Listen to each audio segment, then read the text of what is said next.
मराठवाडा शिक्षक मतदारसंघाची निवडणूक येत्या 3 फेब्रुवारीला होतीये। त्यासाठी सगळ्याच पक्षांनी कंबर कसली आहे। शिवसेना आणि भाजप दोन्ही पक्ष या निवडणुकीत आमने-सामने आलेत।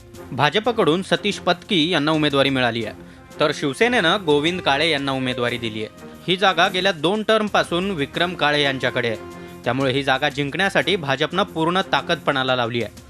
निवडणुकीचा फॉर्म भरताना प्रदेशाध्यक्ष रावसाहेब दानवेंसह अर्धा डझन मंत्री इथं उपस्थित होते। यावरून भाजप या निवडणुकीबाबत किती गंभीर आहे हे दिसतंय। आधीच्या उमेदवारानं काहीच काम केलं नाही, फक्त शिक्षकांची फसवणूक केल्याचा आरोप भाजप उमेदवार सतीश पत्की यांनी केलाय। मागच्या 16 वर्षात जे प्रयत्न करणार आहे त्याचबरोबर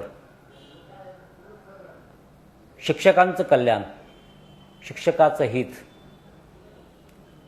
जे साधलं जाईल यासाठी मी प्रयत्न करणार आहे।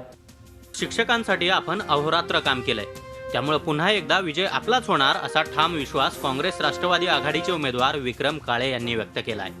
निश्चितपणानं आमच्या कार्यावरती विश्वास ठेवून येणाऱ्या 3 तारखेला मराठवाड्यातील सुजाण मतदार मतदान करतील आणि माझ्यासारख्या 24 तास कार्यरत राहणाऱ्या शिक्षकाला त्या ठिकाणी आपला प्रतिनिधी म्हणून निवडून देतील। राजकारण्यांच्या राजकारणाला कंटाळून यावेळेस मराठवाडा मुख्याध्यापक संघटनेनंही आपला उमेदवार रिंगणात उतरवलाय। आघाडी शासनापासून सुरुवात खरं तर झाली आणि आज युती शासन तर लाठीमारपर्यंत आलंय। यामुळे प्रस्थापित आमदार जे आहे सध्याचे यांनी गेल्या 10 वर्षामध्ये कुठलाही असं चांगला निर्णय घेतलेला नाही किंवा आंदोलनात शिक्षकांच्या बाजूने उभे राहिलेले नाही। 24 उमेदवार जरी असले तरी ही लढत प्रमुख उमेदवारांमध्येच असणार आहे। संपूर्ण मराठवाड्यात हा मतदारसंघ पसरलाय आणि 55,077 मतदार आहेत। त्यात जो उमेदवार मतदारांपर्यंत योग्यरित्या पोहोचू शकेल त्याचाच विजय निश्चित मानला जातो।